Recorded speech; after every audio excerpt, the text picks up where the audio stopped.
Hello, hello, hello. So welcome to my TBR. That's going to annoy me. That's a bit better. For May. So as usual, I am using a tarot deck. So today's tarot deck is the Heartscape tarot. So when they're all in order, these are actually stars that shimmer. So it's got some of the most beautiful edging out of all of my cards. But as usual, I'm going to shuffle and then pull a card and we'll see what the prompt is for that, and I'll pick a book to go with it. This is a landscape deck, so they're all horizontal. So here you have the King, I don't know, is that focusing? King of Wands.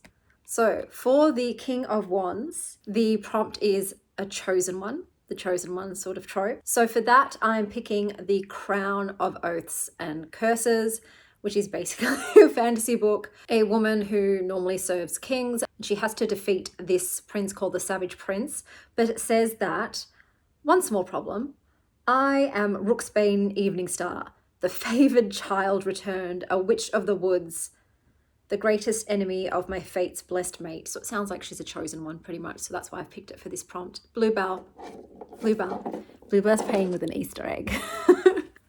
Okay, so the next card out is the Six of Wands. And the Six of Wands is a book with politics and political intrigue. So for this one, I am doing Sub-Zero. So this is an arc from NetGalley, and it's basically about two royals who are warring against each other, and they decide the only way to stop the bloodshed is through a marriage, an alliance, through blood, so to speak, but they are enemies, and they're also dragons as well as humans. So that's my choice, because it's all about having to uproot yourself, change kingdoms into enemy territory and try to make it work, basically. And then we have the Four of Wands, isn't that cute with the little kitty cats? And for the Four of Wands, there's my kitty cat. We have another arc from NetGalley called The Lost Crows and Fallen Stars, which is a fantasy sci-fi about a woman who wakes up without her memory on a spaceship and is told Blue so she doesn't fall, is told that she's actually married to a king who doesn't seem to like her and everything's a bit odd. So that's my one. And for this one, it's a guilty pleasure. And a guilty pleasure for me is romantasy. It's my favorite. And then we have the Magician card. So the Magician is a book with magical elements in it. So I have chosen a fantasy called A Windflower in the Wind. It says a deadly curse, a brutal enemy, a seductive threat, and let the magic of the wildflowers cast you into a world full of greed, lies, and darkness. So basically a woman is trying to find a cure in these magical moonflowers that grow in her garden. So obviously there's magic involved. Then we have Page of Pentacles. And for this, it's your shortest book on your TBR. Don't you love that? So cozy. So the shortest book on my TBR is the God Engines. I think it's 39 pages or so. And this was recommended to me by Monty. And it is about a captain who is devoted to his lord and his ship, and is on a sacred mission to a hidden island. And his ship and his faith are going to be put to the test. So we'll see how that goes. So next up here, we have the Eight of Cups. And the Eight of Cups is a book about moving on or a new adventure. So for this, I've chosen A Dreamer's Pool, which is a book that's supposed to be steeped in mythology and folklore, and is about a woman who was imprisoned, but upon her release, she decides to cast her vengeance aside and start a new life. But someone ends up asking for her help. I believe she has powers. She's a magical healer, and it sets her on a different path. So that's what I've chosen for Eight of Cups.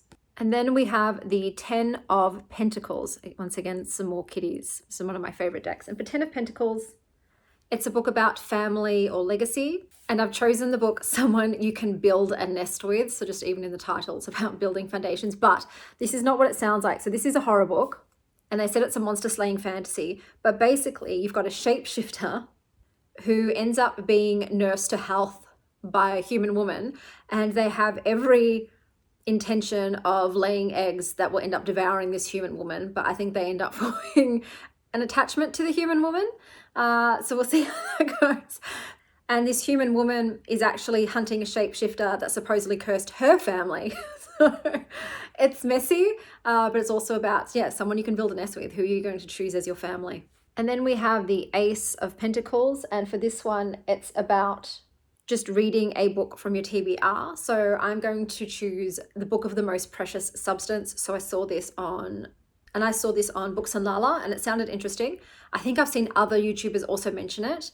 And that's why the third time or the fourth time, however many times I'm sure other YouTubers mentioned as well. I don't feel like this is the first time I heard about it, but it's the first time I thought I will put that on my TBR. So this is about a book called The Book of the Most Precious Substance, and it's basically elusive. And I think it's got to do with witchcraft using bodily fluids. And basically a bookseller is tasked with finding this book, and I'm guessing things happen.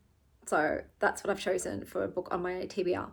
And then we have the Judgment card. And for this, it's a book that's been on your TBR the longest. So the book that's been on my TBR for the longest, that is out, because I've got some obviously sequels or books in series that haven't been released, is The Bone Hunters. So that's the book that's been out the longest on my TBR. This is a sort of mystery sci-fi kind of book. Basically, bones are discovered and there's two people, a scientist and a doctor, and it's about what are they unearthing? Will it bring them greatness or destruction? Bow, bow, bow. So that's that one. And for my final pick, we've got the Page of Cups. And for this, it is a book with magical realism. So I've chosen At the Coffee Shop of Curiosities because it's listed as a magical realism book, also kind of a litfic romance, I think. And it's about a young woman who runs a coffee shop. And it says that there's magic to be found in pairing the old with the new. And it seems like she's dealing with a lot of loss. They mentioned you can't pour from an empty cup, but she ends up finding some kindred spirits that all need to let go of the past so that they can move on. And that change brings you to the place where you most belong. So I think it's going to be one of those very heartfelt books, but it does say magical realism. So that's why it's my choice for Page of Cups. So those are the books that are on my will definitely read, hopefully, in May TBR. Until next time, stay wild, Star Child.